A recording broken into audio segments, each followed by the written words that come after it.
अस्सलाम वालेकुम। Ahmad official YouTube channel ته بخیر راغلی دوستانو د ویزو مخالفو په اړه نوي معلومات در سره شریکوم او د دې ویډیو په اوږدو کې به تاسو دا هم واورئ چې آیا هغه کسان کم چې په د درو میاشتو جریان کې وطن ته لاړ شي دوی به اماراتو نه ممنوع کیږي او که نه نو د دې لپاره تاسو د ویډیو ما سره تر اخره پورې وګورئ که چیرې احمد آفیشیل یوټیوب چینل ته نه وئ د ضرور سبسکرایب کړئ او خپل نور دوستانو سره هم شریک کړئ دوستانو څنګه چې تاسو ته پته ده چې د تیرې پنجشنبې په ورځ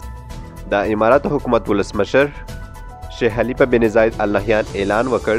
چې دوی د هغو واړو کسانو مخالفې معاف کړي کم چې ویزې د اول مارچ څخه مخکې ختم شوي او یا دوی کینسل کړي دي نو دلته تاسو متوجه شئ هغه کسان یاد کړي کم چې ویزې د اول مارچ څخه مخکې ختم شوي دي یعنی په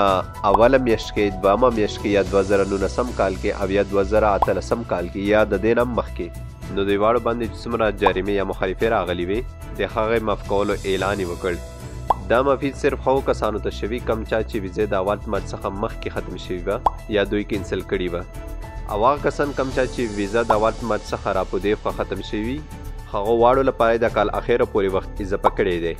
نو د کم چې ویزه د 2020 کال د دریمې میاشتې اول تاریخ څخه راپودې ختم شوي وه هغو واړو ته د کال اخره پورې وخت اضافه کړی دی او هغو کسانو ته مخالفې معاف کړي دي کم چې ویزا د دریمې میاشتې اول تاریخ څخه مخکې ختم شوي وه که هغه د 2020 کال اوله میاشت کې وه او که 2019 یا 2013 کال کې وه او یا د دې نه مخکې نو دوی پسې چې څومره مخالفې وي هغه اوس واړه معاف شوي دي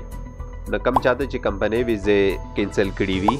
یا مقابل یا کم ارباب ورته کینسل کړي وي او دوی د هغې باوجود په اماراتو کې پاتې شوي وو او دوی پسې روزانه په حساب په زراو درهم مخالفې راغلي دي نو دوی واړو لپاره د مخالفې اوس معاف شوي دي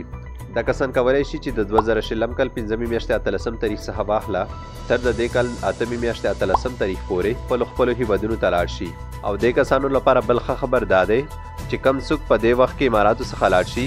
دوی به په اماراتو باندې نه ممنوع کیږي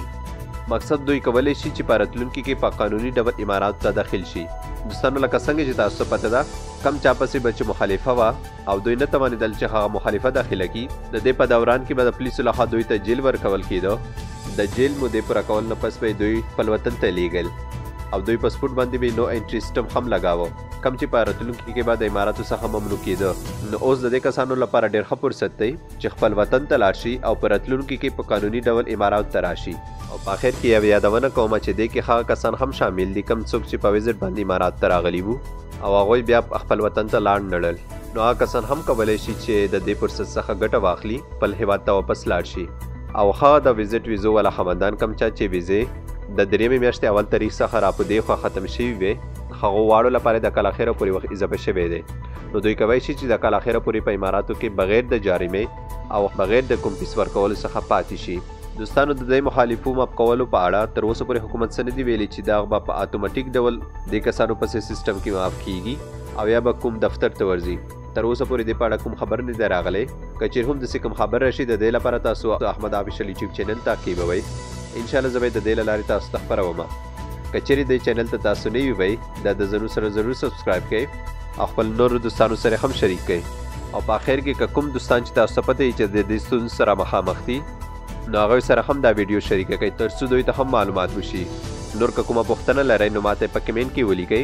یا چې دا کومه واتساپ شمیره تاسو ته په سکرین باندې ښکاري نو تاسو واتساپ باندې میسج هم راته کوی شئ نور مو په الله سپارم د الله په امان